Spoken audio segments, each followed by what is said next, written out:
Hello everyone, welcome to our channel the psychology catalyst. आज हम लोग स्टैटिस्टिक इन साइकोलॉजिकल टेस्टिंग करने जा रहे हैं, जिसमें हम लोग मेजरली कवर करेंगे कुछ पॉइंट। ये हमारा बीए के थर्ड ईयर बीएचयू के सिलेबस के अकॉर्डिंग डिज़ाइन है, जिसको आज हम लोग करने वाले हैं। तो सबसे पहले आज हम लोग फर्स्ट हमारा टॉपिक है बाइसीरियल कोरिलेशन।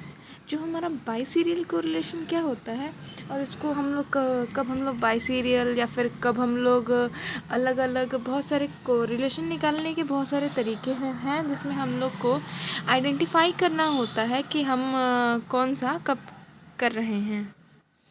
फॉर एग्ज़ाम्पल फर्स्ट हमारा जो है वो है हमारा बाइसीरियल। बाइसीरियल हम लोग कब करते हैं, जब हमारा कोई एक वेरिएबल जो हो कॉन्टिन्यूअस हो और एक हमारा डाइकोटमस हो। डाइकोटमस मतलब जिसको हम लोग कैटेगरी में डिवाइड कर सकते हैं। फॉर एग्जांपल अगर टाइम है तो टाइम कॉन्टिन्यूअस है कि टाइम कॉन्टिन्यू चलता जाएगा। इसको हम लोग कैटेगरी में नहीं बांट सकते, लेकिन अगर हम लोग इसको मेल फीमेल करें तो उसको ये तो कॉन्टिन्यूअस नहीं है ना कि हम मेल फीमेल बन जाएगा। वो स्टार्टिंग से मेल है तो मेल ही रहेगा, इसको हम लोग कॉन्टिन्यूसली नहीं शो कर सकते। तो इसको हम लोग दो कैटेगरी में डिवाइड कर देते हैं, एक मेल और एक फीमेल। ये होता है हमारा डाइकोटमस।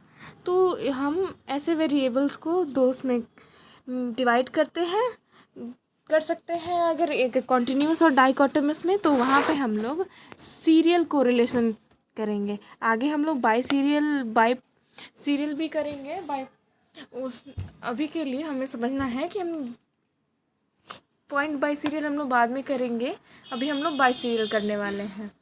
तो फर्स्ट तो हमारा पहला कैरेक्टरिस्टिक्स तो सिर्फ यही है कि ये कॉन्टिन्यूअस होना चाहिए और एक वेरिएबल डाइकोटमस होना चाहिए। एग्जाम्पल के लिए हम लोग मेंटल एज और सोशल एडजस्टमेंट ले सकते हैं।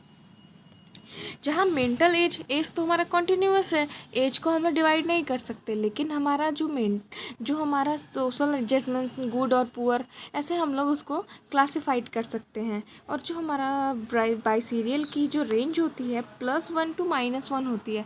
इसका मतलब है कि हम इसको +1 से -1 तक रख सकते हैं, जिसका जो सेंटर होगा वो तो 0 है, यानी एवरेज उसके माइनस में जा रहा है, तो वो कोरिलेशन अच्छा नहीं है। अगर पॉजिटिवली अगर 1+1 की तरफ टेंड कर रहा है, तो वो हमारा कोरिलेशन अच्छा है।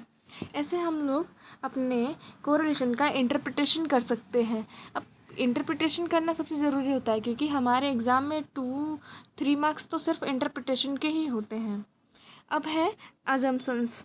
ये कुछ अजम्पशंस हैं जिनको मीट करना ज़रूरी होता है, तो भी हम लोग बाइसीरियल कोरिलेशन कर सकते हैं। तो आइए हम देखते हैं कि हम लोग बाइसीरियल कोरिलेशन कब देखेंगे। Underlying continuity of dichotomous variable.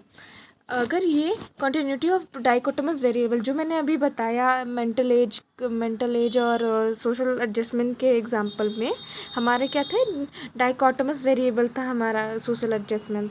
Both variable are normally distributed in population. जो हमारा जो वेरिएबल्स है वो नॉर्मली डिस्ट्रीब्यूट होना चाहिए, यानी पूरे पॉपुलेशन से किसी तरह का भी बायसनेस या फिर कुछ वैसा नहीं होना चाहिए। थर्ड है हमारा sample from which data is drawn in large, यानी हम एक लार्ज पॉपुलेशन को कवर कर रहे हैं, तो हम लोग बाइसीरियल करेंगे। फिर split between 2 categories of dichotomized variable is not too extreme, यानी जो हम लोग कर रहे हैं डाइकोटमस वेरिएबल का कैटेगरी, वो बहुत एक्सट्रीम नहीं होना चाहिए। आगे हम लोग इसका एग्जाम्पल भी देखने वाले हैं, लेकिन इसके पहले एग्जाम्पल करने से पहले यहाँ पे एग्जाम्पल में क्या है, म्यूज़िक अप्रिशिएशन और ट्रेनिंग, लेवल ऑफ ट्रेनिंग, यहाँ पे 2 है। तो हम लोग क्या कर सकते हैं, इसको डाइकोटमस में कर सकते हैं, ट्रेंड अनट्रेंड। लेकिन जो हमारा म्यूज़िक अप्रिसिएशन है, उसका तो लेवल है ना कि कितने अच्छी तरीके से वो म्यूज़िक को पहचान सकते हैं। ये एग्ज़ाम्पल हम लोग करेंगे, उससे पहले हम एग्ज़ाम्पल करने के लिए इम्पॉर्टेंट है कि हम उसका फॉर्मूला जान लें। तो हमारा फॉर्मूला है डाइकोटम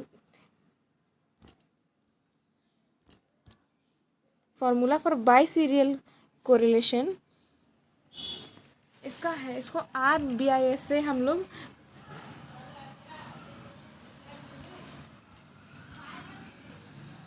से इसको डिनोट करते हैं, जिसका फॉर्मूला होता है MP minus MQ by SD यानी स्टैंडर्ड डेविएशन, PQ यानी जिसका हम लोग यहाँ पे वो कर रहे हैं, और एक U यानी ऑर्डिनेट्स। तो इसका फुल हमारा डिटेशन भी है, एक्सप्लेनेशन ऑफ फार्मूला, यानी जो MP है क्या है, हमारा फर्स्ट कैटेगरी का मीन है, और वही MQ है जो हमारा सेकंड कैटेगरी मीन है। पुराने एग्जाम्पल में क्या था, एक कैटेगरी थी हमारी इन ट्रेंड और एक था अनट्रेंड। तो इसको हम दो कैटेगरी को MP और MQ, Q और M में डिवाइड कर लेंगे। फिर हमारा आता है SD यानी स्टैंडर्ड डेविएशन। स्टैंडर्ड डेविएशन निकालते टाइम हम ध्यान रखेंगे कि M का अलग Q का अलग नहीं करेंगे, हम दोनों की फ्रिक्वेंसी को ऐड करके फिर वो करेंगे। जैसे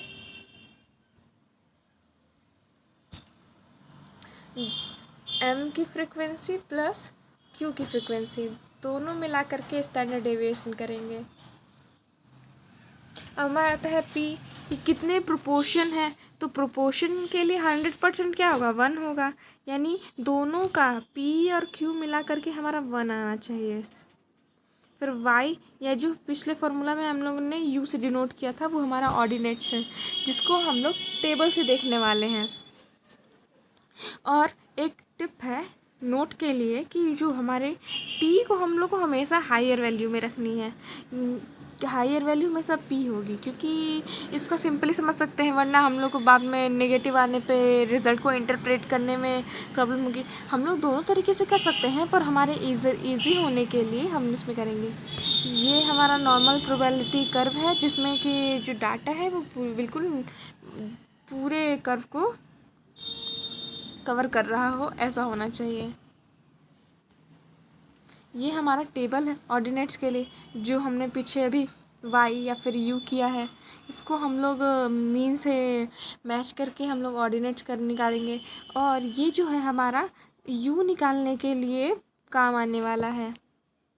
U के लिए भी हम लोग कैसे करते हैं, U निकालने के लिए भी हमारा जो मिडिल वैल्यू क्या होती है, पॉइंट हमारा वो 50% होता है। 50% को अगर हम लोग कन्वर्ट करें, इसको हम लोग अगर कन्वर्ट करें तो इसकी वैल्यू 0.5 होगी। उसमें हमारा जो P या फिर Q है, उसको अगर हम लोग माइनस कर दें तो हमारी जो है मीन निकल जाएगी। इसी वैल्यू को हम लोग नेक्स्ट स्टेप में ये ऑर्डिनेट्स टेबल में देखने वाले हैं। अब इतना तो हमें पता चल गया, तो अब इसके कुछ फ़ायदे हैं तो नुकसान भी हैं, लिमिटेशंस भी हैं। ये इसका फर्स्ट लिमिटेशन है कि can not be computed if assumptions are not meet.